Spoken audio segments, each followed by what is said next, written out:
I'm trying to be on time at least one time, right? We can dream, we can hope.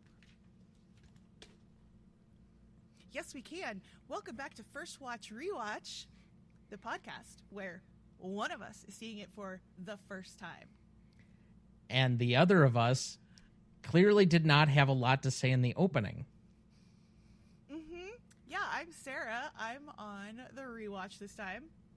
And I'm Tom, watching The Good Wife for the first time and possibly the last time. Okay, perfect. Great. Wonderful job. You are just letting everybody know up front how you feel. Today is our last episode where we are covering season 1 of The Good Wife, because we are covering the last 2 episodes of season 1. So that's episodes 22 and 23, Hebristophilia and Running.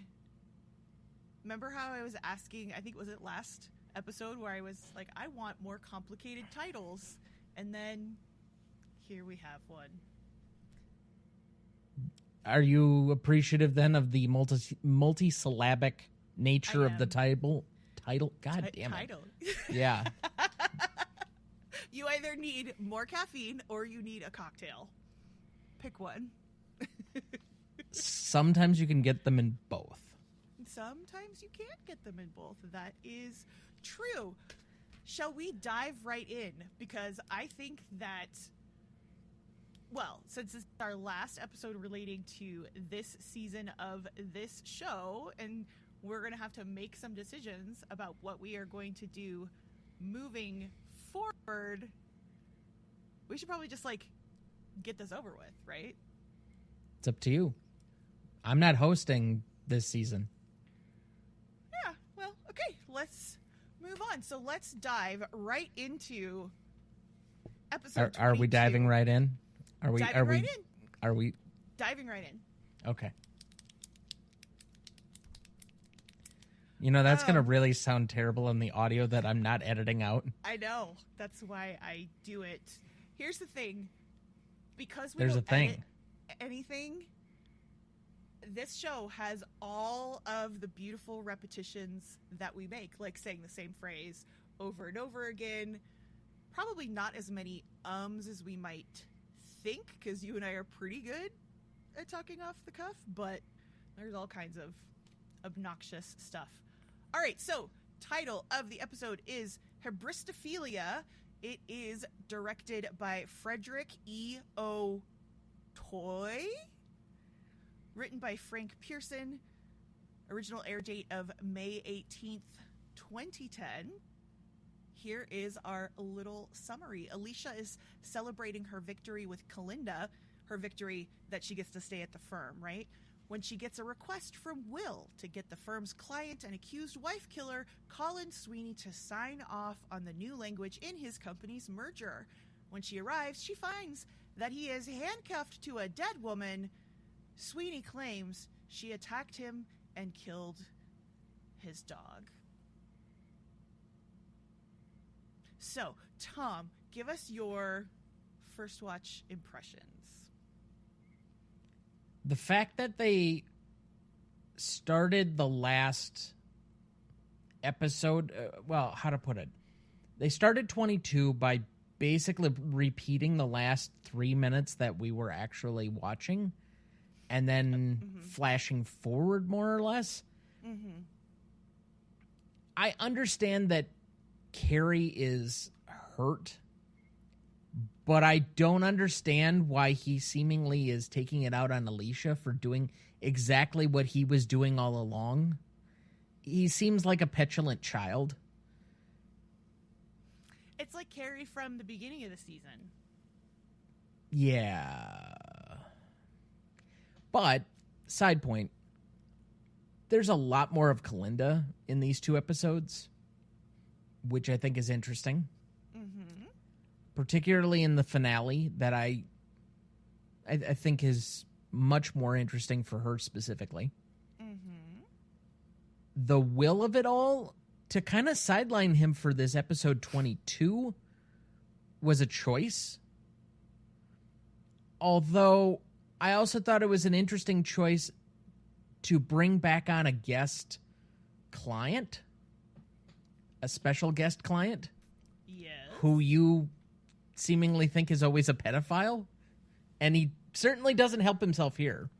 No, he does not. He's so good at this role. So this is Dylan Baker coming back as Colin Sweeney, and he's just slimy and fascinating to watch, especially when you get to the end of this episode and it seems like, oh my gosh, he's being pursued by this stalker and they play that they're killing each other and then have sex. Like, it's really deviant and all of that, and then he kills his own dog. Probably killed this woman. He does say he killed the woman. That was never the defense. It was whether or not it was in self-defense is the question. Right. There are ways to have an excused murder. No, I understand. So the title of this episode, Hebristophilia, so I had to look it up because I like this stuff. So it's actually a psychological condition. Did you look up what it means? No. Okay, it's a psychological condition, because you knew I was going to do it, involving sexual or romantic attraction to people who have committed terrible crimes, such as rape, murder, and robbery, also known as the Bonnie and Clyde syndrome. Okay. I did not know that you were going to look that up. I just didn't care. Oh, okay. I'm sorry. I mean, I don't mean to pop the bubble, but... Yeah, you do. It's okay. You're just like... Okay, all right. I really didn't want to start this way, but I'm gonna. Yeah, go. I thought that where we ended with them choosing between her and Carrie was a much better cliffhanger and moment for how things would manifest than the actual last two episodes that we got. And it feels like kind of a fart in the wind. Okay. The last two episodes. I found myself being so because it feels like it's a completely new season in several ways.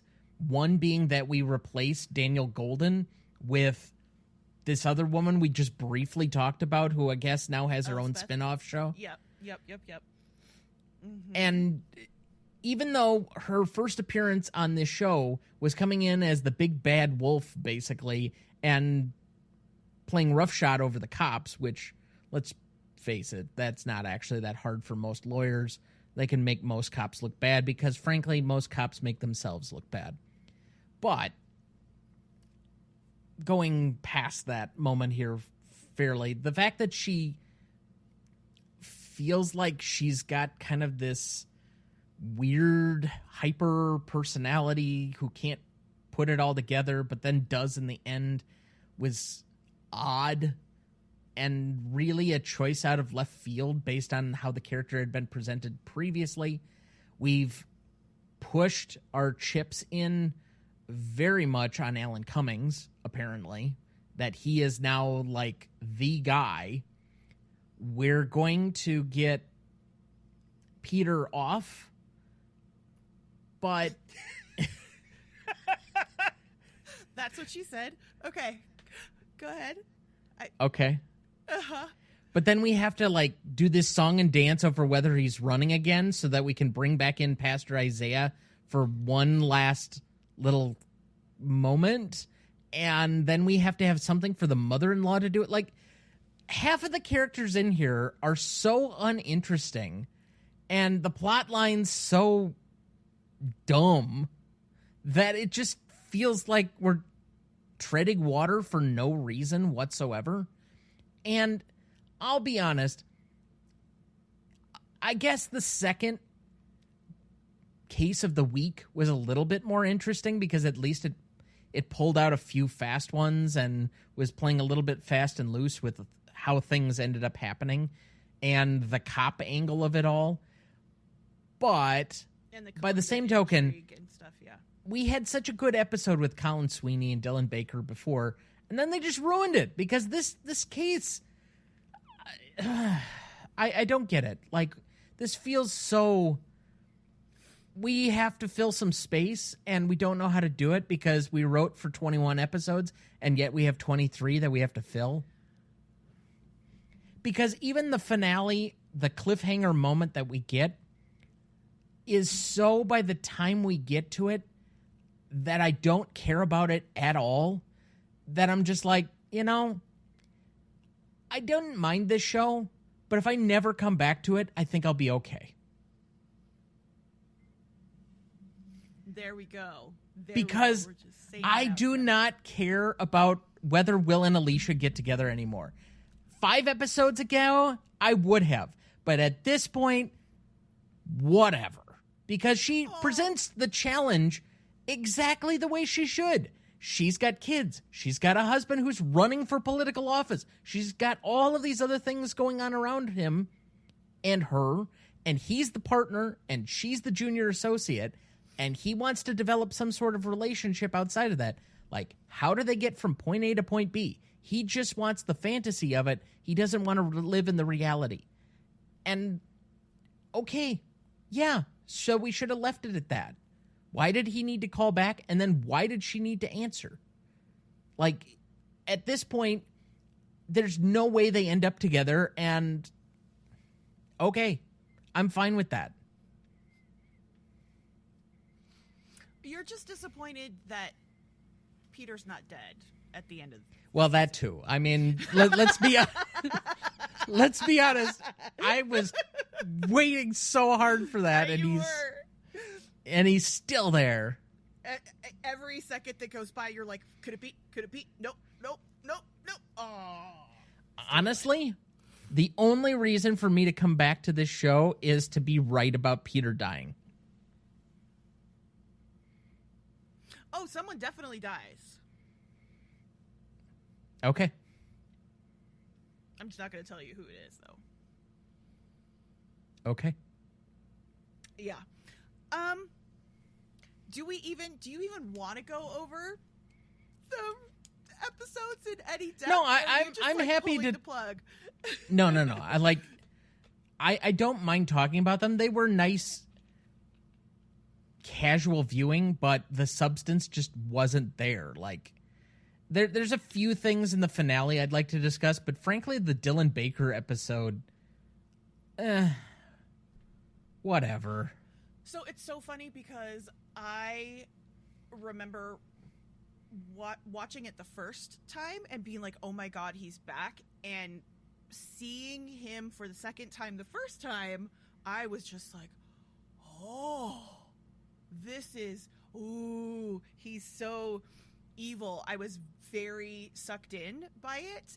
This time, now that I'm listening to you explaining sort of the way that you viewed it, and I'm going, oh, okay, I can totally see that. It was much less impactful than I remember it being the first time. And so is that just because it doesn't hold up, or we're cynical, or it's because the whatever. Case seems so odd, and they present it in such a challenging way, but then they spend next to no time with it.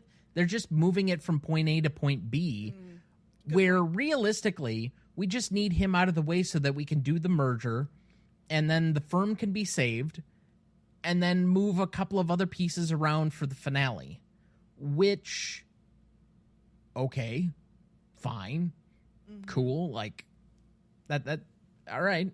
If you just wanted a filler episode, this is the basic definition of a filler episode. We got a cliffhanger, we got our big moments multiple times with Peter walking out of the apartment and having his ankle monitor blow up, right, which happened, 2 weeks ago in the amount of episodes we've watched. And then we got our second cliffhanger where they finally chose between the two. And we get our third one when she supposedly has to choose between Peter and Will, where it's the most ridiculous, inopportune time. He can't have formulated a plan in 30 seconds. Like, at least act like you tried to do what she told you to do. Doofus.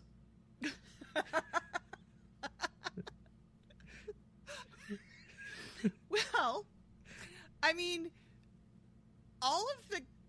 it feels like these last 2 episodes, every single male character is being a doofus. The entire time. No. Peter has not been a doofus. That is like the lone character because he really wasn't in during the last 2 episodes? Yeah. Okay.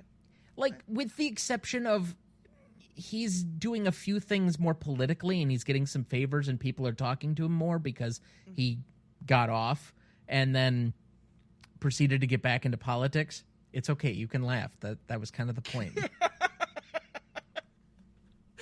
I have the brain of a 13-year-old boy. Laughter is life's great medicine. We've It both really had a is. lot of stress the last week. That is very true. That is Let's just- very, very true. Let's laugh our way through this shit. Because it's so bad. It's not uplifting or exciting. We are Okay. On a crashing. scale of, let's say, Casablanca to Shampoo, this is probably at a 3. Yeah, well, but here's the thing. Shampoo has oddly, moved up in my rankings as, one of the greatest comedies ever written. Because it was so fun I mean, it's a terrible movie, but it was so fun talking about it. And the amount that we laughed and made silly jokes that entire I am very proud of that episode and the witty repartee that was going on. Therefore, would I actually rather watch Shampoo than watch any more of this show. Oh god, I chose this show. Oh no. Y'all, There's nothing terribly wrong with this show. It's just not meeting the heights that I'm used to from most of my TV watching where I feel much more invested. And I just felt myself when I finished this up on, I think it was Saturday morning, just feeling like, yeah, it was anticlimactic. So so a couple of things though. If it had ended with them choosing, if they had switched the order of the episodes and we still had these 2 episodes but not in this order and it had ended with Alicia being chosen, you would have felt better overall about the series? I think if it ends at the end of 21 and then they have a full off season to kind of plan out how everybody's going to react to that big moment, it makes a lot more sense. Now you just made it some sort of relationship drama, and that's not really the strength of this show. Right, but so what I'm saying is, in terms of timeline, these 2 episodes don't necessarily have to happen at the end. They just do. Yeah. So I'm saying if you took them and put them in front of 21, so it would go 19, 20, 22, 23, 21, would you feel more satisfied? Or you're just no, there should have been a full cutoff? I think maybe. I'm trying to remember. Okay, so my freshman band teacher used to tell us something that I've kind of thought of a lot, especially when you're doing anything artistic. People remember how you start and how you end. And I feel like the start to this was a little muted. They really didn't know what characters they had. It took them a while to find their footing. Probably a good 6-7 episodes before it really started to pick up. Once they got into the heart of it, I started to enjoy the show more as I thought it had defined its characters. Right. But in some ways, it kind of reverted back to some bad early tropes. where they had never completely written it out of the show, and then they ended on such a passive moment. Like, it doesn't really feel, by the time we get to that moment, that when she picks the phone back up or when he calls back, that's really much of a choice. She'll answer the phone, and more than likely, if they start exactly at where they ended this season, it'll be him calling her about some case that he found out in the 30 seconds in between where she's got to come back into the office. And that's how they're going to... With the Dylan Baker thing where yeah. he thinks he's calling and he's... Yeah. Okay. And so because of that, I'm going to probably dock it on one of the grading rubrics that we do at the end of each season, which is narrative structure, because I just don't feel like they sat down and they said, well, we feel like this show has to go roughly here. And it's probably because in network television, just getting a show picked up is a challenge to itself. So let alone the fact that you got 23 episodes in a first season and people liked the show and whatever else.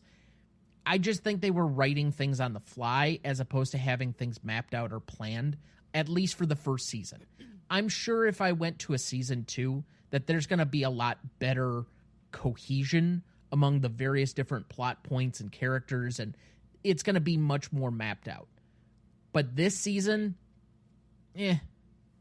I could see a season 2 or a season 3 being much better, and that's why something where you pick it up after the show's long gone and catch it in streaming like you did originally, I could see myself still watching the show, but since we're stopping specifically at this point, it just leaves me with this, okay, I don't care that much. Well, and what's interesting is that stopping at this point for you, and you're saying you're not interested, but this would be the natural break at the end of a season, yep. And there would be a waiting time, and so for you, you're basically, if this was live and appointment television still, you would be checked out. I watch television for characters. I watch movies for plot or story or premise, but I watch TV for characters. And for the most part, most of these characters and how they interact with each other means next to nothing to me. Like, they're characters I could have some entertainment with or be fun to hang out with, but are there any of them where I really want to spend a significant amount of time or investment? Not really. Like, Will has kind of really sunk down in the last, back half of the season as he's ping-ponged between I don't know how many different things going on. One of the few characters that seems to make a little bit of difference is Diane, and then, her Marlboro Man, which we get some of in the finale. So I like where that's going. Frankly, Kalinda's growing on me now that we actually have to see her make some difficult choices and be put in the crosshairs and actually have to do something other than basically solve the case every week. I mean, Alicia asks her point blank, at least in 22, are you gay? Because that's what every character was thinking or what the audience was thinking, and Kalinda doesn't answer her, but then we see the little meet cute in the storage locker with her, and the feet go up, and so we're like, she's definitely having sex with women and with men, right? Because we've got her on camera kissing the cute cop, and I'm just calling him the cute cop because I think we're supposed to think that he's cute. Yeah, he wears way too much eyeshadow or eyeliner. I think that's just his eyes. Okay. I was actually going to ask you, there's so much Kalinda these last 2 episodes. Was that good or bad for you? I think it was good as they expand her role. Like, they realize that she's one of the better characters, and just constantly having her come in with the solution at the end of episodes was not enough anymore for the character and how people probably liked that character. But then we still got so many peripherally weird, small used characters that just don't need to be there. I don't care about the kids. I don't care about the mother-in-law. frankly, Peter's a rather boring, blasé character at this point because there's nothing particularly interesting going on with him.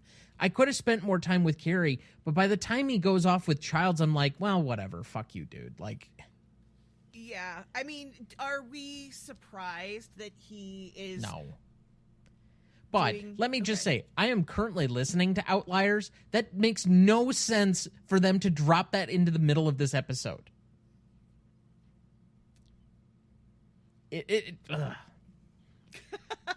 We're just going to say a buzzword title and a buzzworthy author, yeah. Yeah. Because Carrie is not an outlier. He is what I've met through most of law school. Not necessarily in my peer group or my class, but just all of the other people that we talk about. Right. And I think that you really didn't like him at the beginning. That's correct. And then you warmed up to him a whole heck of a lot. And I would say at the end of our last episode that you were just like, okay, yeah, he's kind of hit his stride and he like fell off a cliff. I wouldn't say he fell off a cliff. I just don't understand why they reverted him back so hard. Like, and the fact that he's somehow blaming Alicia for the whole thing makes no sense to me. Well, so in this, okay, so because we revisit him in the next episode, and he is now working for Glenn Childs, and he is now opposite Alicia on this case, and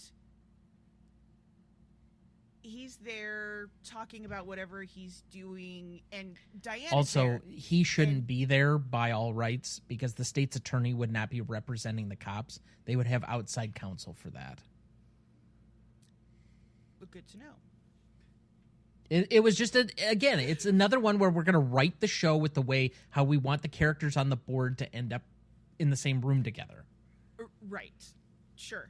Well, because getting the characters in the same room then puts him and Alicia and Diane in the same room, and you can tell that Diane is impressed with his little attitude swagger that he's got going on, and that he's pushing back against Alicia, who obviously they kept, and it looks like Diane's like, aw, like, that's my kid, he's all grown up, or potentially, oh, I chose wrong.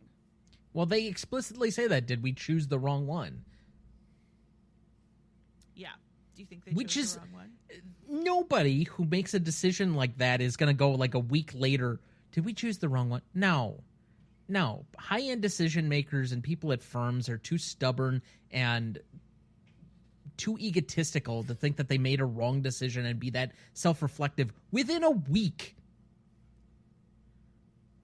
Not to mention, just him being hired by the state's attorney is the reason that he may have, like, come on. What did you think of him accusing Alicia of sleeping with Will in order to get the job? Well, that's just him being further petulant. He's just lashing out in all directions. Yeah. Because he thought he had it in the bag and he didn't. So, okay, and then Elsbeth, the little attorney lady, you kind of liked her last time, but this time... When she comes in from the top rope and saves the day kind of thing and tells the cops to fuck off somewhere else, then she was great. But then we come in with this ditzy sort of thing with the whole technology and her arguments with this overly young judge for some reason, who also looks like he's much older than he's playing in the show. Mm-hmm. Like, if you're going to do that, get somebody actually, like, truly young, not somebody who looks like they're 45. I mean, he's young compared to all of the old judges. That's fair, but I think they said he was, like, 36. Which is extraordinarily young for a judge. Yes. But yeah, he doesn't look that young. So, Elsbeth, she obviously has her own spin-off show. So, The Good Wife goes on for 7 seasons. Then the spin-off, The Good Fight, has however many seasons, and then Elsbeth gets her own season, so she's around a lot. Yes. This is the episode where we see her being Elsbeth, which is essentially the character that we're going to see throughout the series. She's not an idiot, but she's, supposed to be kind of this ditzy thing. And one of the ways that you can tell that that's what her character is because of the decals that are on her laptop, right? That she's got all of these flowers, stickers or whatever on her laptop. And when she's in court and she's showing this video to prove that Cusco is still alive, and her laptop has all the stickers on it, and it's supposed to look really unprofessional. And it's just funny to me, the little things that shows will do in order to show, not tell, about a character. And so stickers on the laptop is very unprofessional. She clearly doesn't know what she's doing. She's quirky. She's like a little bizarre manic pixie dream girl, kind of. Okay. Why do we even have that lever?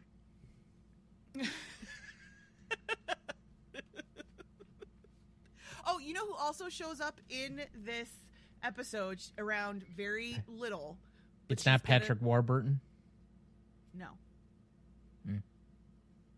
Is Renee Elise Goldsberry as Geneva Pine, who works for the State's Attorney's Office.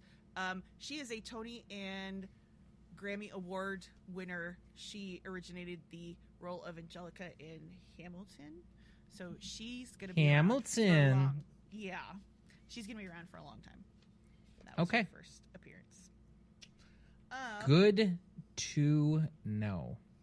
Let's move on from this episode. Which one? Shall we? Both of them? No. Let me look at my notes for the very, very last one. Okay. I will try and figure out how to filibuster while you're reviewing your notes. Peter's home, and I know that you are disappointed that he is alive. What did you think? He's supposed to be dead. What do you think of him being home? You were just like, I don't care anymore. Yeah, I mean, my investment in that character went out the window a long time ago. Because he's alive. Because he has a Pretty pulse. much.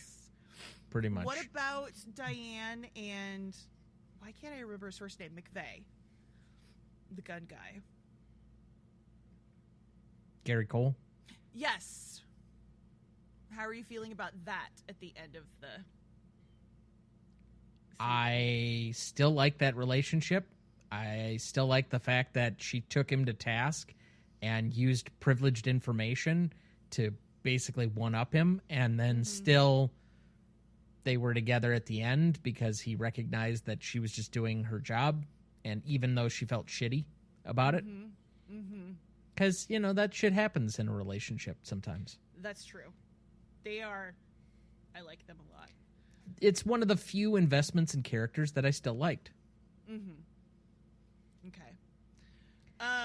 So when apparently Will dies, I won't be as sad because I got Diane now. Because I feel that's where you were insinuating. So in this episode, there's this little philosophical statement because the widow of the cop who got shot is the one who like sets him up, and blah blah blah blah blah. Alicia says, "At what point is our job wrong?" And Will says, "When it fails our client." So, and he is 100% right. Okay, that's what I wanted you to like. By an ethical an ethical obligation, they are 100% right. However, okay, there are means or methods where you cannot perpetrate a fraud on the court. So, you would, the minute you find out that she was the one that called, you would have to withdraw as her attorney. And everybody else in the legal community can draw their own conclusions from that point on, because everything that you're doing is privileged information. So they can't exactly put two and two together, but it's like when you tell your client, or you kind of signal to the judge without explicitly saying, my client's about to lie on the stand, and you let them kind of go up there and perjure themselves, because you're technically not supposed to allow them to perjure themselves. But if you're signifying they're about to do that, and I'm not going to ask them a single question, and then let it all go without objection, let the other people figure their shit out, that's seemingly how you're supposed to do things in a ethical and moral quandary. So can I ask you, because this is such a thing, like mythological thing that happens in courtrooms, right? It has so much power. Mythological. Okay. Like legendary status. I swear to tell the truth, the whole truth, and nothing but the truth. So I am Odysseus. God. Yes. Okay. Twang. And we have all of these things in every legal drama about people potentially perjuring themselves, lying, and all of that type of stuff. As if, like, you lie on the stand, and then everybody knows. And, like, a trap door opens up underneath you, and you go down chutes and ladders down into hell where you burn in fire forever. Is anybody ever actually prosecuted for perjury? Perjury? Yes. But it's in select situations. Okay. Most of the time, that is not the worst thing that they're going to end up being nailed for. Okay. Let's just face it from that standpoint. Prosecuting for perjury is the equivalent of catching Capone on tax evasion. Okay. I know too much about the Al Capone case, so... Okay. Yep. Got it. They were like, we got to put him away for something.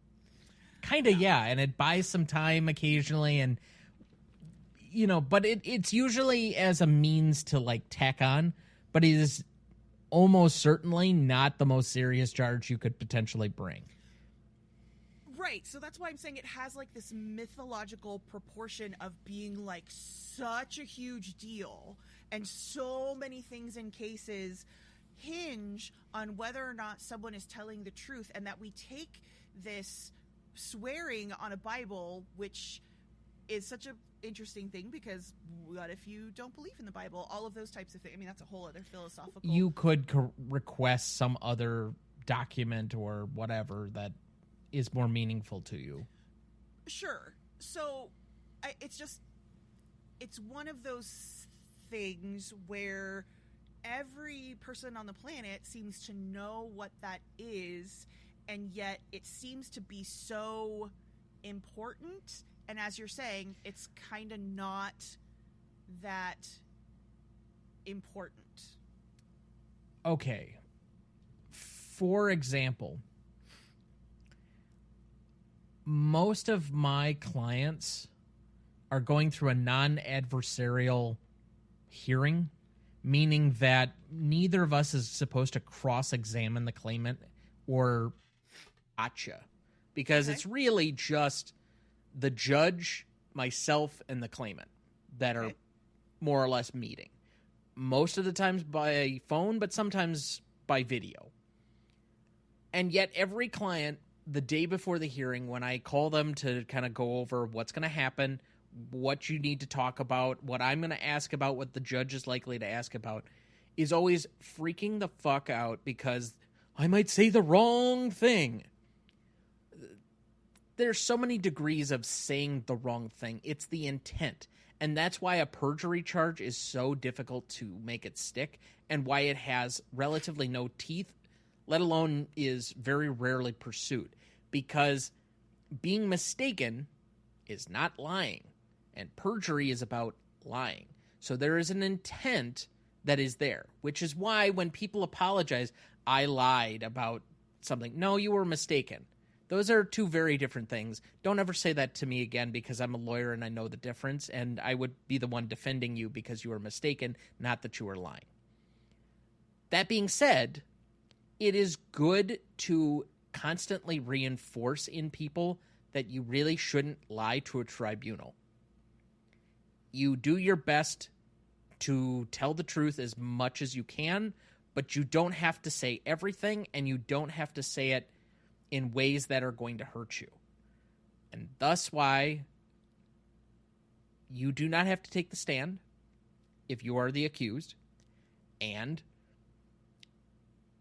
you have a Fifth Amendment right to non-self-incrimination for that very reason.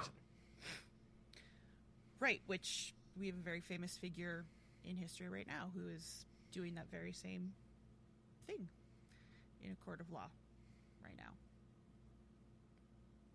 Okay, you lost me at the last part. I thought I knew who you were talking about until that last moment.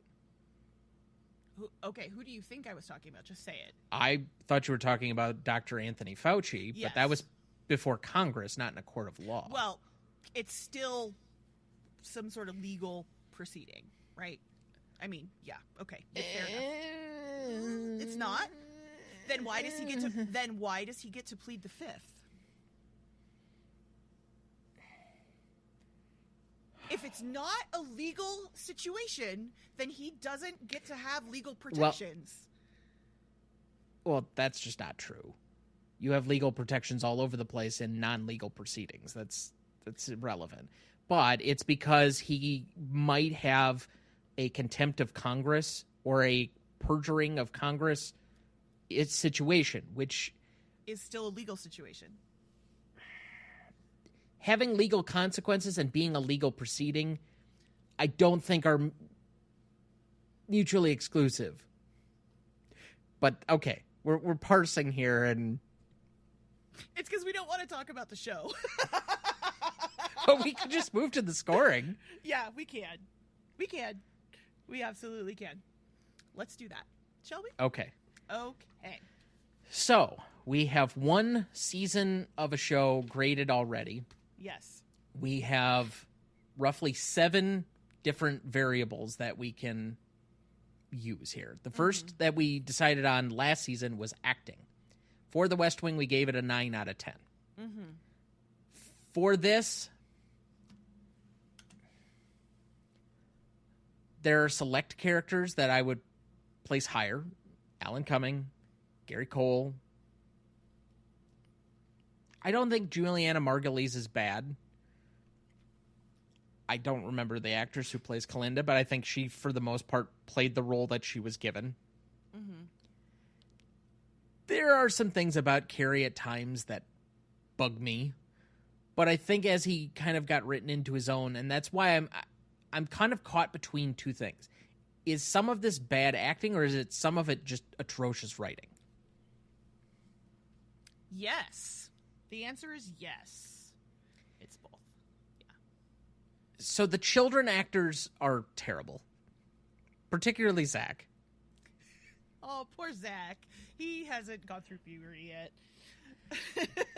I feel like we're going to do a disservice to other shows where it's not like grade A acting, but we're still watching prestige shows by not giving this a little bit lower. And so I feel like I need to give this around a 3, even though I think there are some good acting performances, but there's so many of them where I'm like,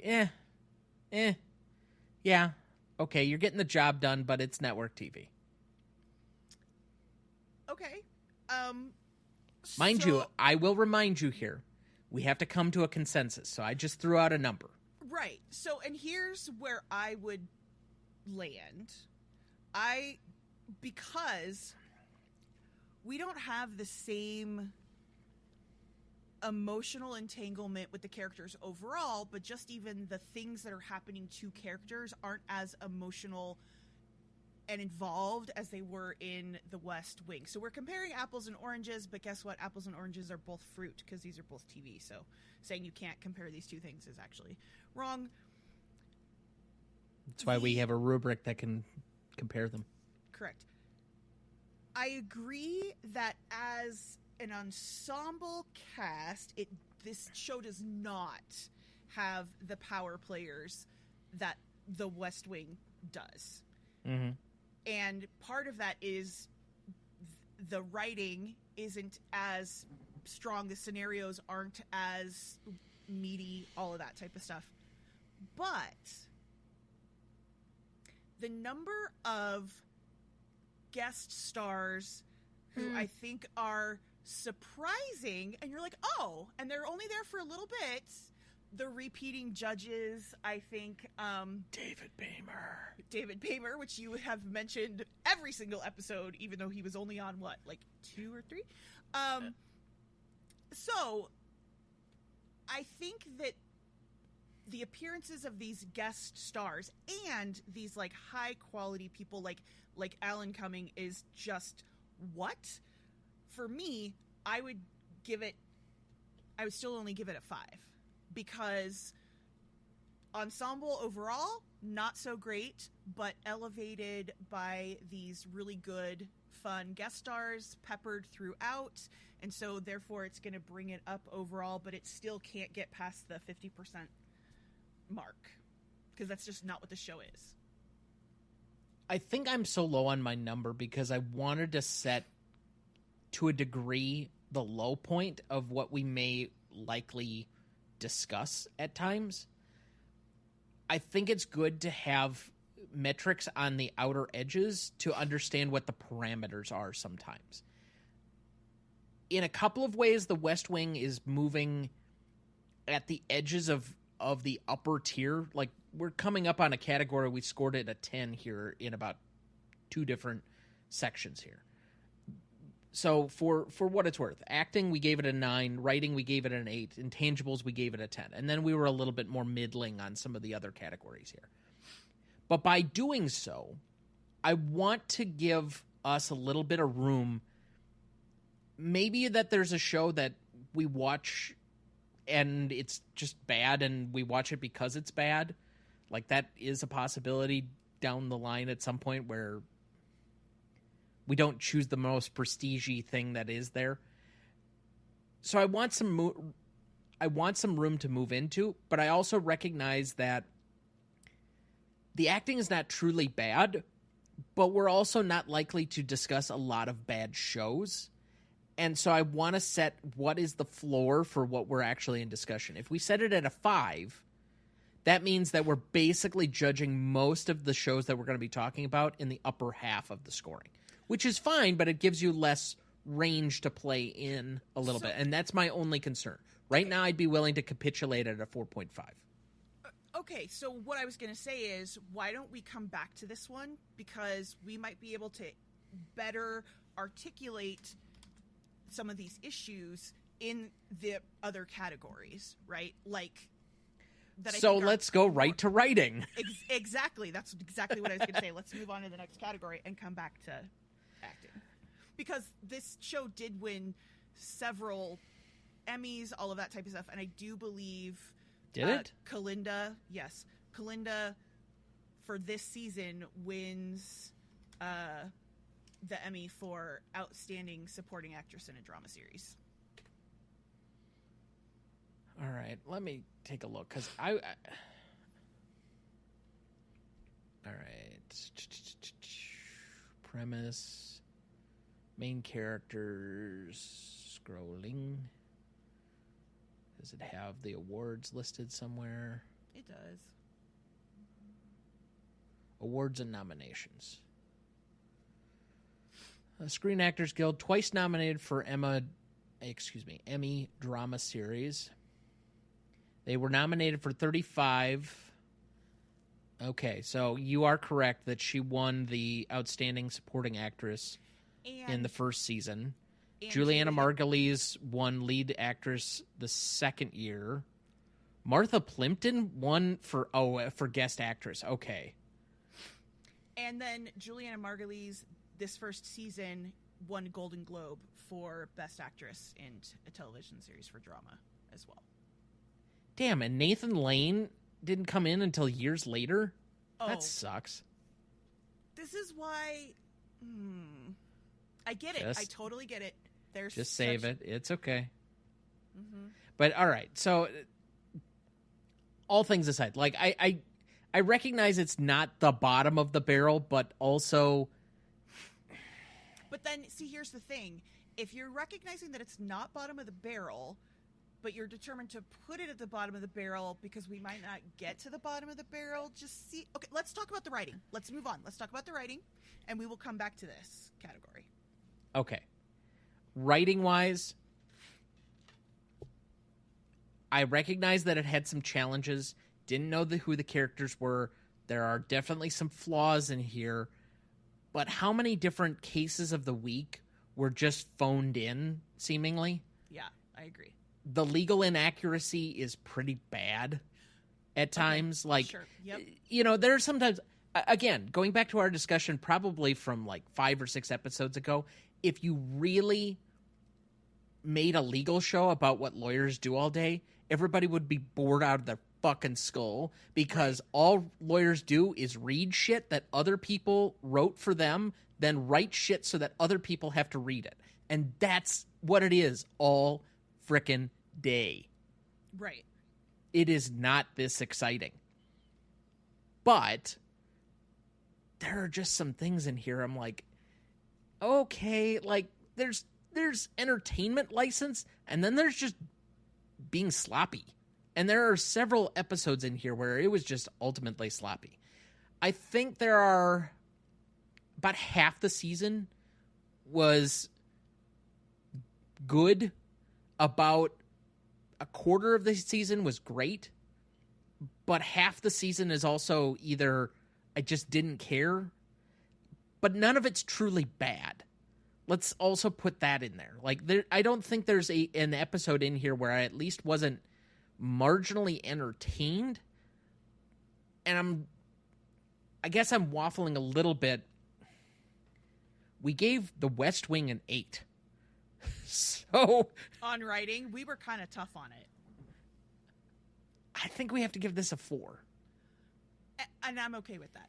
I'm okay with giving it a 4 for all of these reasons, and this is why the show is first watch, rewatch, right? I presented the show being like, I loved watching this show. And now I'm like, uh-oh, I didn't necessarily love it as much watching it a second time, and you didn't love it watching it for the first time. So it's okay, right? I'm a little bit embarrassed that this is the way my choice went. Be. No, that's not on you. I like... It has nothing to do with where I think we came into this thing thinking, and you kept saying Tom is batting 1,000 on his TV recommends. Oh yeah, you are. That's not 100% true because I suggested Department Q to my grandparents, and my grandfather couldn't follow it after like the first 2 episodes, and so they were just out. But I was talking about with me. I understand. I know what you're saying. And but I passed Department Q on. Yeah, I know. And my mom couldn't finish it. Well. Because she's horribly claustrophobic. And she was like, oh, can't finish this one. Go on. That's fair. I get that. I try and tailor all of my recommendations to individual people, and I take it very seriously. I know you do. I think you're trying to compare yourself thus against my expectations for myself, and that's probably not fair. So by that extension, just because we watch something doesn't mean we didn't mutually enjoy it and still do the show and the rest of it. So I don't think you have anything to be embarrassed about. Okay. Because as I said, I don't think there was one where I just said, I want to turn off this show. The worst I got was I just don't care. Okay, and that's fair enough. That is absolutely fair enough. So, point taken, thank you. 4 for writing. I think trying to take you off the hook. Thank you. You see me just like flopping around. Now, Intangibles. And this is the weird part of this.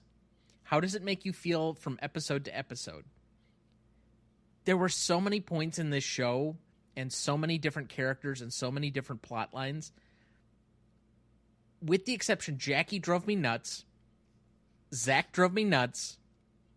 But there were so many of them where I'm like, okay, if this goes somewhere, fine. Whatever. There were very few by the end that I really actively cared about enough that I would be invested further. Right. So it's hard for me to say 100% that apathy is like the going rate, but I feel like this is a 5. Like this is straddling that fence where if I really hated something, like viscerally hated it, I feel like that would be a 1 or some permutation towards that end. And if I really loved something, like we had such a great time from episode to episode of The West Wing, making me cry and then you cry and all sorts of stuff. Giant and long discussions for 3 hours. Yeah. Yes, and those were a 10.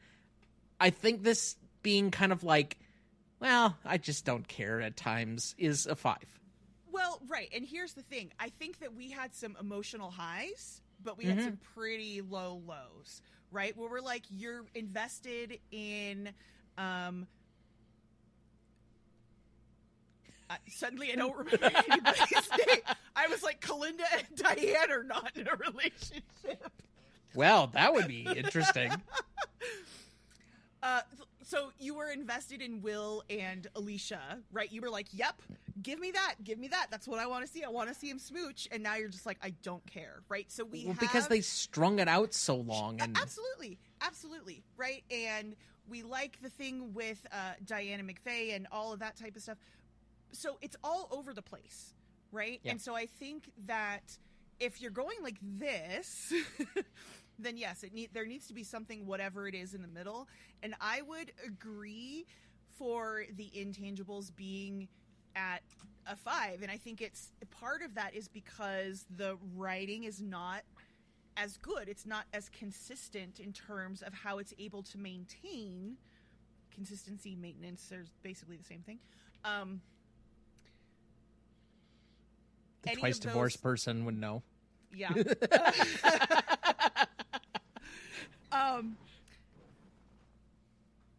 And it's funny because I'm actually sitting here thinking about, again, reflecting on this as my rewatch. And how many times have you watched The West Wing all the way through? A couple times. All the way through? Twice. Okay. Like the original time and then... I get hung up about after season 3 starts to dip a little, and 4 they start to change some characters and some other stuff, and so it just kind of starts to peter out. It picks back up, I want to say, like the end of seasons. I think it's the end of season 4. They have like a really big meaty thing that happens, and then when they get into kind of transitioning away from the Bartlett administration for the last like season and a half, it gets really good again.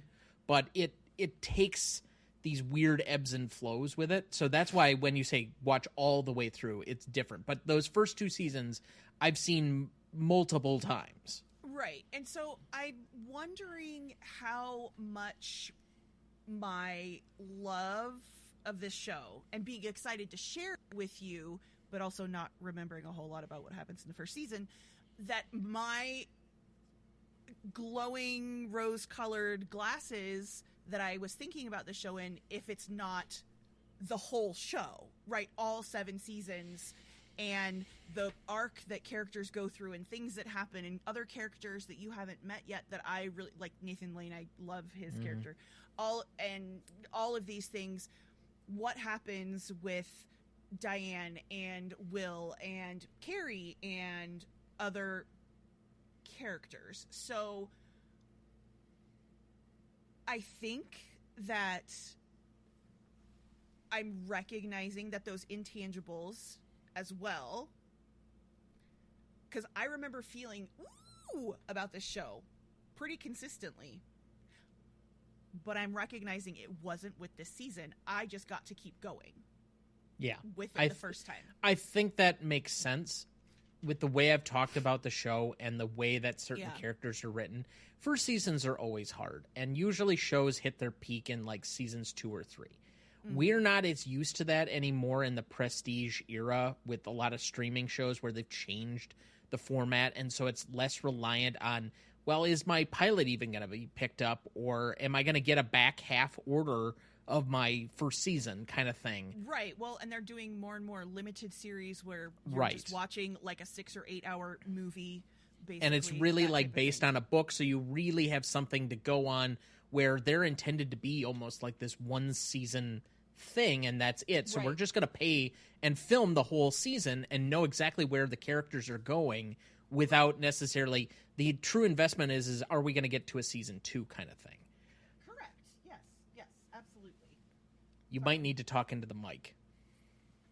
Absolutely. I was looking for something that I had notes on, and that is not where it was. Okay. Sorry. My brain. We have that detour for... Okay, so here's what I will present you. Sarah Do you has want to... ADHD, everyone. Okay. Yes. Do you want to go back to the acting category now before we get to cinematography, narrative, and characters, or wait yet? Let's wait, because, yeah. Okay, so cinematography is next. I feel this is very much almost of the same variety as The West Wing. Yeah. And we gave The West Wing such a hard time because it's not exterior shots. It's not really doing anything It's stage play. groundbreaking. Yeah. But at least it was doing the walk and talk. So we gave it like an extra point because of that and kind of inventing that whole Right, or popularizing it. Yeah. yeah, cinematographical structure or technique. So I would be tempted to give this a 3 because I feel like without the walk and talk, it's probably at that. It's not bad. It's not adding almost anything. There's nothing with the framing of this show. It's just shot basically like we have our characters in frame and we're good. It's just a lot of long shots in the Yeah. courtrooms, and there's nothing. I'm trying to think of. No, there's basically zero interesting technique that is happening. It's almost sometimes feels like it's a sitcom filmed live in front of a studio audience, and it's not actually that bad, but there's It is it's not single camera. offering- It's not multi-camera, but yeah, it's very boring. So yeah, you said 3. Totally, I agree with the 3. okay. Yeah. Narrative. We said that this was all up and down, all over the place. Yep. Didn't hold a single structure. We didn't have characters that continued in the same arcs. Who do you think was the most consistent character? Probably Kalinda won. Okay.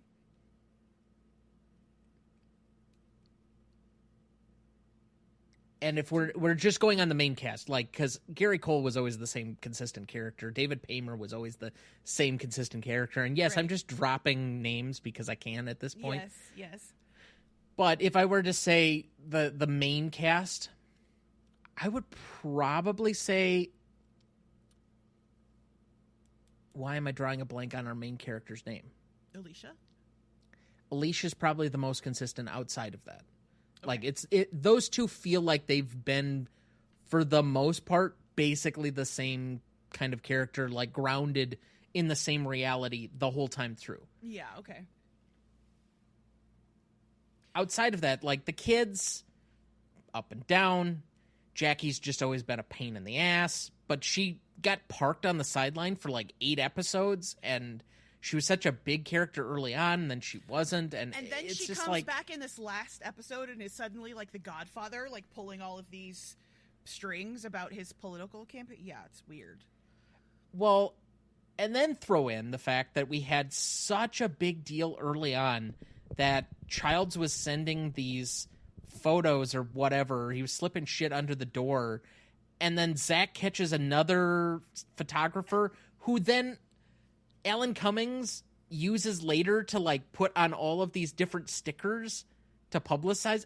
I don't know. But there's It's no like, resolution. It never, nothing ever comes of it. This is the entire series. Premise of the series is predicated on this photographic video evidence of him having sex and doing drugs, and nothing happens.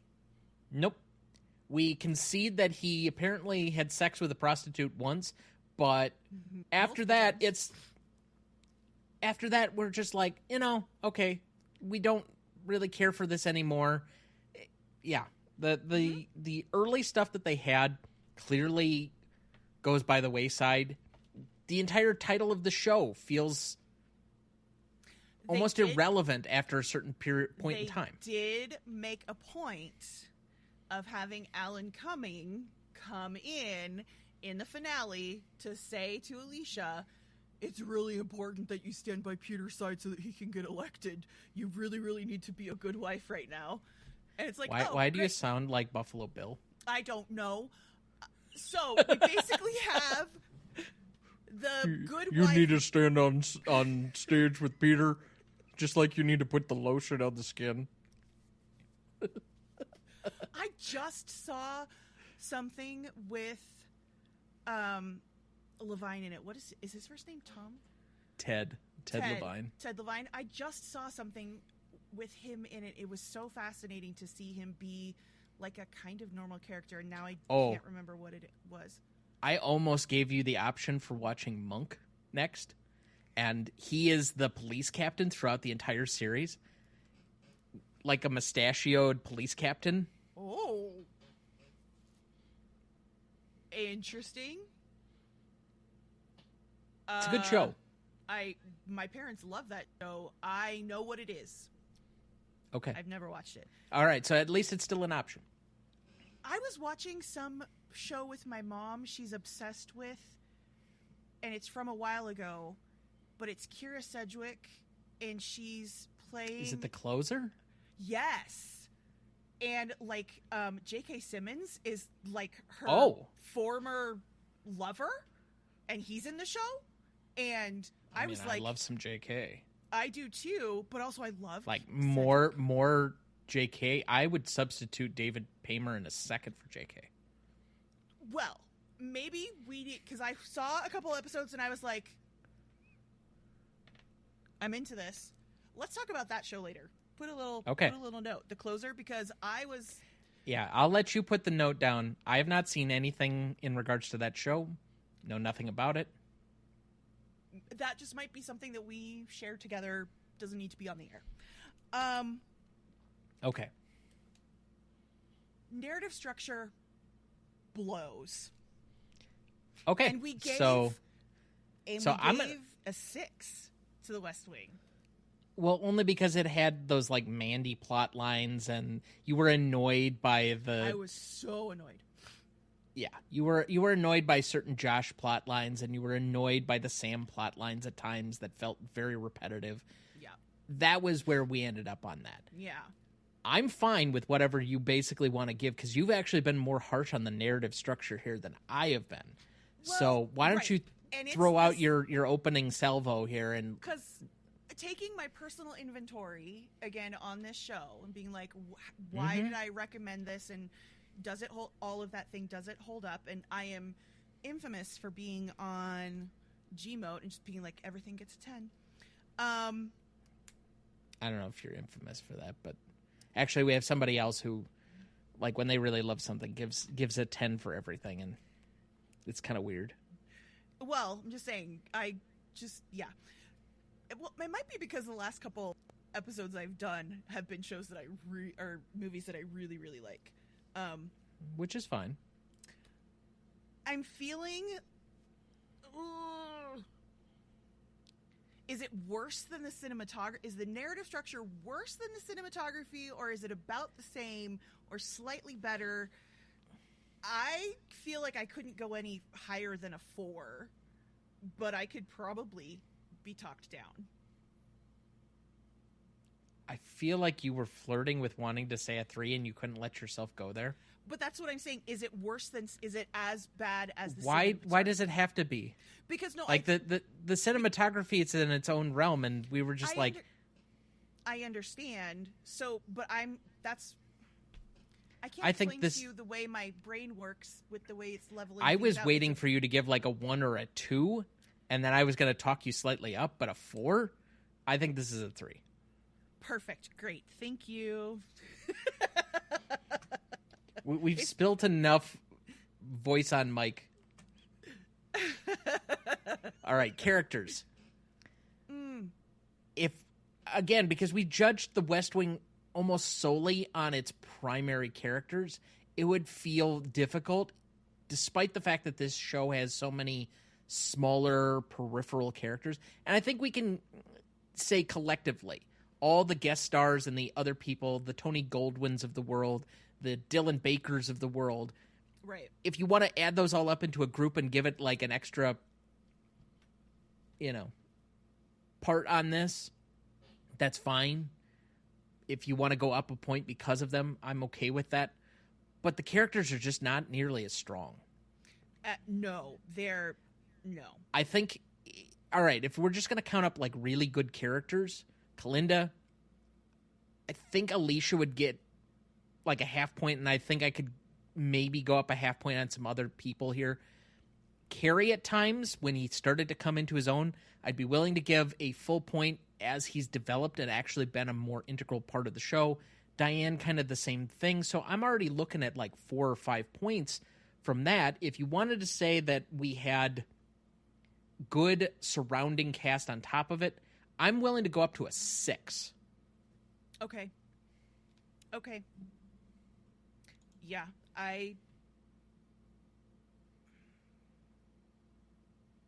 Yeah, 6. I'm just going to agree. All right. I don't need to commentate on my brain. Okay, editing and pacing then.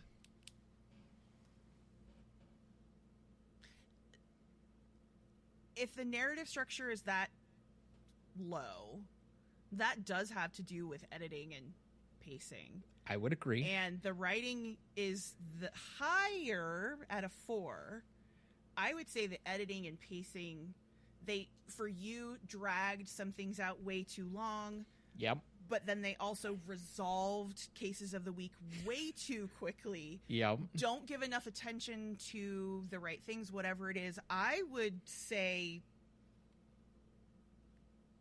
The West Wing, we gave a 6 on this, so it. At the most. You know what? I was probably going to give a 3, and I'm okay with that. Okay. You gave a number. If you're willing to sit at that, yeah, it's okay. All right. It's bad, so, yeah. of the categories we have actually given a full number to, writing was a 4, Intangibles was a 5, cinematography a 3, 3 for the narrative, 6 for the characters, so the highest possible score we could have, a 2 for the editing and pacing. I gave a 3 on acting. You gave a 5. We have to come back to it and finish that up. Okay. And what did you say? That you would go to a 4.5? Is that what you said? Yeah, I forgot that we aren't doing 0.5s. Oh, okay. So go down to a 4 or up to a 5.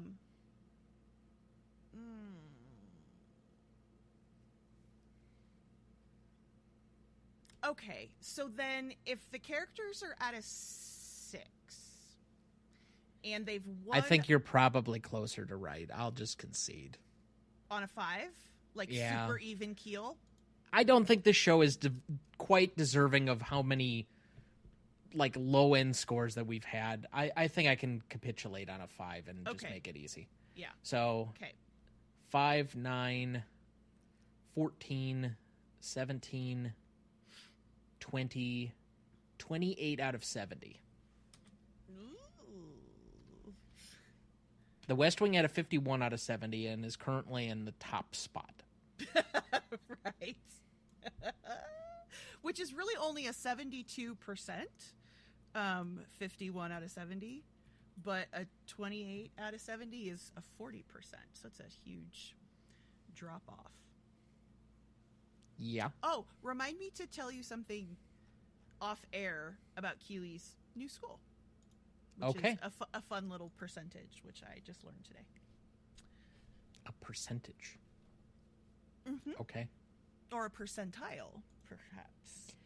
Now, unlike the last time where I was trying to be more vindictive and such, I did send you some options for season 3 ahead of time. Yes. However, yes, we have to decide here at this moment in time whether or not we want to continue immediately to season 2. So the option that I gave you at the end of the Right. West Wing season 1 was we could do season 2 immediately, but then we would have to wait like 10 seasons of our show to come back to it for season 3. You don't want to do that at all for The Good Wife, I am guessing. I'm just repeating it so that we have these metrics baked in and just thank you. for the audience's behalf. Thank you for the audience's behalf. Yes. But you are correct. I don't want to immediately continue into season 2 right away. At least We can leave it analysis. as an option to come back to for season 4, which Okay. is fine, depending on what else you have for me at that point in time. But I don't feel the immediate need that I have to watch the next season now. If you were just given carte blanche, would you go and try to get further into the series? If we were not going to come back to it at all, I think I would probably try and watch a little bit further and see if season 2 and some of the things that I thought were planted there might come to fruition. Mm-hmm. And usually, unless I just truly hate or don't care about every single character in the show, I will continue to watch through things up to a point. Mm-hmm. But it's usually at the point where all of the characters bore me or I hate them all that I'm just like, I'm out. I cannot continue with this any longer. Okay. Fair enough. And this didn't have a good cliffhanger ending. I think it Anyway. might still have some promise for something we eventually come back to, which is why I'm going to leave that possibility out there. Right. Well, and what I'm saying is, but the cliffhanger for The West Wing was a big one. Yes. So the compulsion to be like, I want to watch into the next season, right, is very, very high. Obviously, The Good Wife had enough seasons that people were interested in it at the time, but as of right now, you're not itching to find out what happens next because you were disappointed by the finale. Correct. Okay. Excellent. So I have given you 5 options Yes. to consider for season 3 then. One of them is The West Wing season 2, Mm-hmm. which we could do, but then we have to, between an option for season 3, we would have to wait a little bit of time afterwards. And I put down a couple of other different choices, including 3 of them are season 1s. One of them is a season 3, Mm-hmm. which was an interesting choice, but I had a very specific reason for it. So I gave you The Diplomat, which is currently a big Netflix show with Kerry Russell and has been nominated for Best Drama Series a couple of different times now. And the first season of that, which I enjoy that show, and I think if you haven't watched it to this point, you would enjoy. True Detective season 1, which I think is by far the best of the show. And there are other seasons. Season 3 I liked. There were parts of season 4 I also liked, but it is by far the best season of the show and arguably one of the best seasons of television, in my opinion, ever. Who's in? They changed the leads every season. Yeah, it's an right? anthology series. Okay. So the first season is McConaughey and Woody Harrelson. Oh, the brothers who aren't brothers but are brothers? They might be brothers in real life. Okay. Yeah, this was before they knew all of that. Okay. You had made mention multiple times when we were selecting The West Wing that you were stuck between The West Wing and another show. So I put that down as an option for you here. That would be Dexter season 1. Mm-hmm. And then finally I gave you Blackadder season 3. Okay. Because when I was growing up, Dana had me watch certain British comedies with him. Yeah, okay. He and I both kind of detest Mr. Bean. Okay. because it is not the best use of Rowan Atkinson. Okay. Rowan Atkinson as a dry, acerbic wit, surrounded by morons, as he always is in Blackadder, is by far the best use of Rowan Atkinson. Okay. And so the first season is almost unwatchable. The second one is tolerable, but when it really gets good are seasons 3 and 4.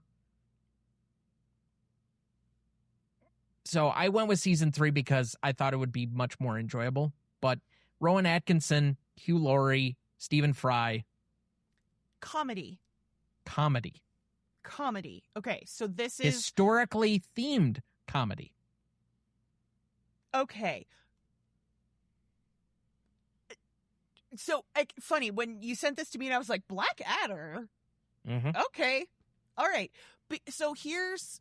And then you had just asked, like, did I make a decision? So it was either last episode or the episode before where we had talked about it's coming up that we are going to transition into season 3 of First Watch Rewatch and what is on the table. And you specifically said that you think that we should move away from politics and legal dramas. That is correct. Therefore, that winnows this list down to very few because The Diplomat is politics. Okay, right? So crime and police procedural stuff. We're calling those a separate thing. They're not really in a courtroom, so that's the differentiator, which is why you are correct Crime. on The Diplomat. However, the politics of The Diplomat, I guess, is it in the same realm, and that's why I didn't think of it. But if you want to limit it on that standpoint, I understand. Okay, so the other two show I thought were different enough from what we were doing, but I get if that's not what you wanted to go. Well, but I'm just going off of like what you were saying. Sure. So, okay, I get it. The West Wing would still be politics. Correct. True Detective is crime. So I'm actually thinking like, okay, but it's still in that. It's adjacent.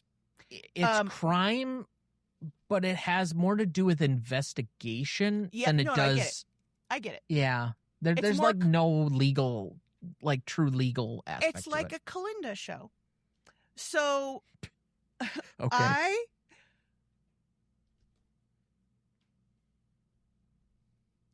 But really what I'm thinking is I feel like the one that's the most different, other than you throwing in this comedy stuff right at the last second, just pure shenanigans. We never discussed this as an option when we came up with like this list of like 52 shows. I wanted to give you some different feel for a few different things. I have like 50 shows listed on my Grandmaster list.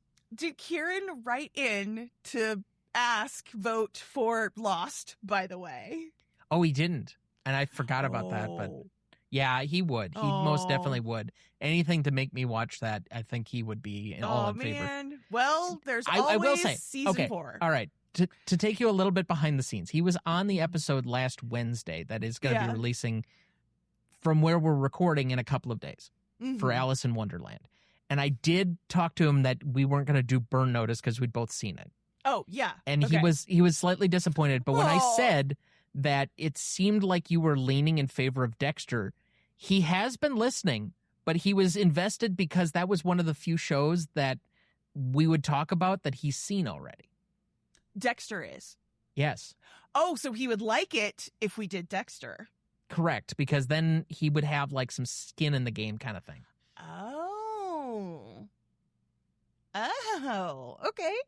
Well, because it's so funny because I'm thinking like, I mean, if we have an audience. I honestly threw the other ones in there to kind of like muddy the water a little bit, or at least dip the toe in so that you had a frame of reference if we went with something else later. But I thought for sure you'd just take Dexter and we'd move on.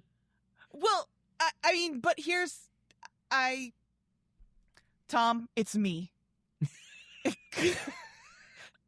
It's me. It's me. It's Sarah. It's not. Who do you think you are doing the show with? Apparently someone that can make up their mind. No. Not at all.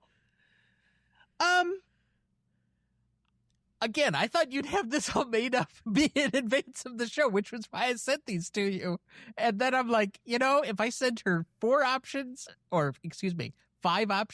it's going to be a paralyzing choice for her because there are too many options. No, I think that looking at this list, and I appreciate the list, I want to do Dexter because I think it's the most different from what we've done. And I think it will be the most different from what we continue to do. There's limited options for, and again, I don't know a lot about Dexter. I know that it's very popular.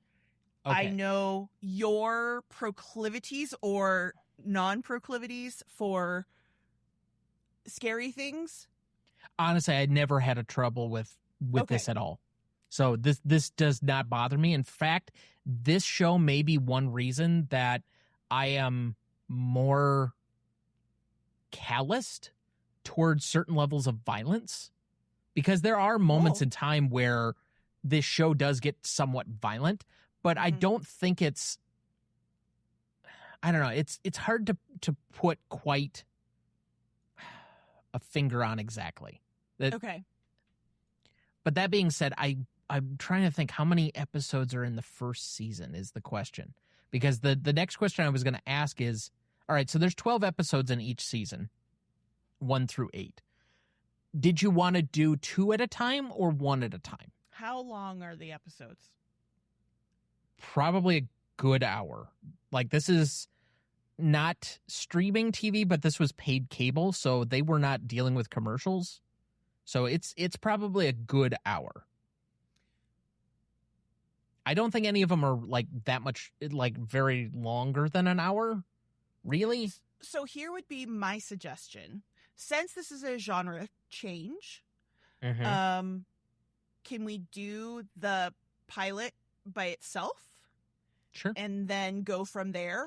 We're not married to anything. I mean, obviously we did The Good Wife 2 at a time to start breaking it up, and then we're like, there's not enough to talk about if we're only doing 2, so let's kind of fast-pace this. Yeah. I think that's a good way to go about it for now. There's a central mystery throughout the show. Okay. Through the first season that is tied to the book.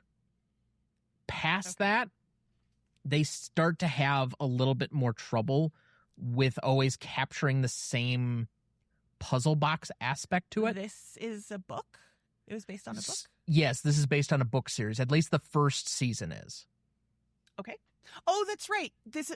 Dexter is a puzzle box show? The first season most certainly is a puzzle box show. We know that I like this, then. I know. You're going to have fun with this. And you'll still be batting 1,000, and I'm batting...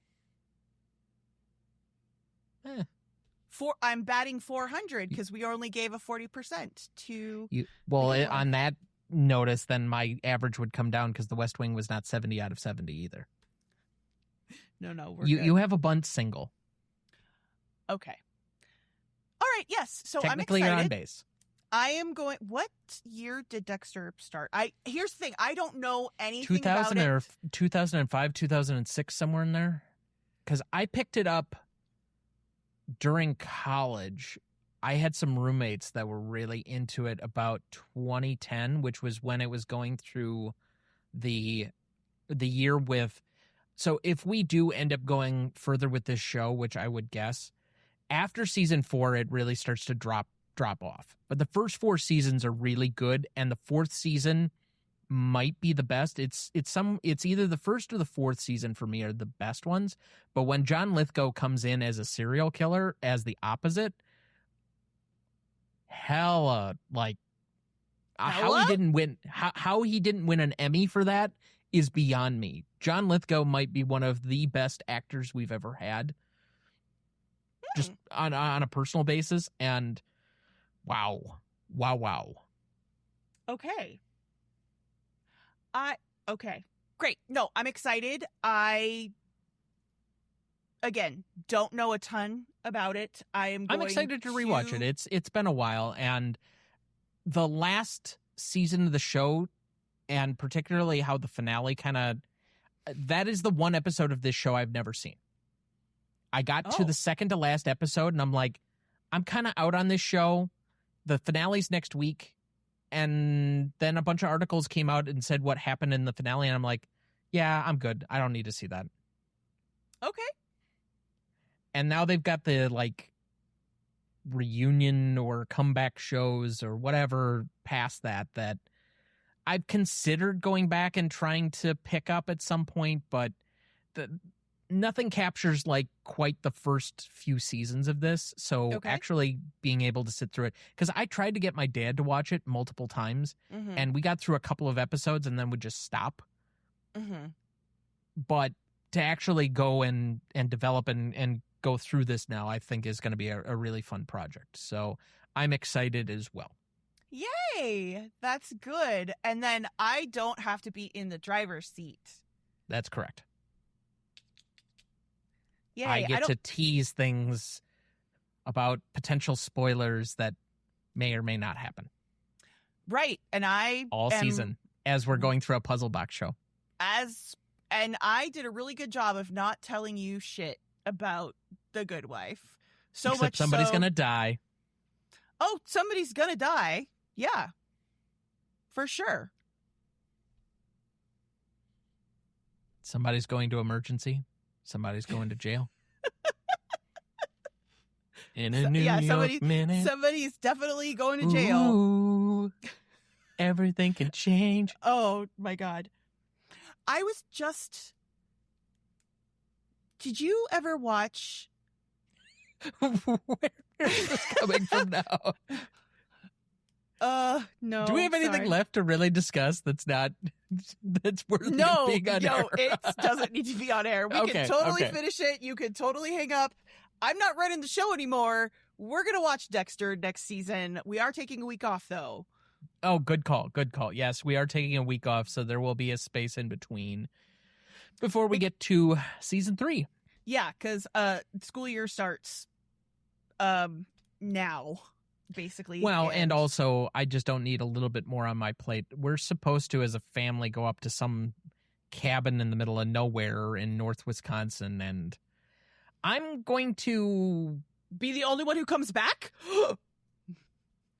What are you thinking? This is not Fargo. Okay, I don't know. No one's going in a wood chipper. I mean, you said we're all going on this trip to a cabin far away. I don't know. No, I'm just going to unplug for the most part. I am going to have to do some editing, but not having to publish, upload, do all of the other stuff is going to be a nice change of pace. But I guess we have our season 3. We've graded this out. There's really nothing left to discuss. So, yeah, I think we're good. So did you want to do our normal sign out for the season? Sign out for the season? I think so. I guess next time we're covering episode 1 of Dexter, just episode 1. Just episode 1. Blah, blah, blah, blah, blah. Blah, blah, blah, blah. Thanks for listening. See you next time. Adjourned. You got to come up with a snappy ending and intro for Dexter, since I did all that work. We're going to cut you up?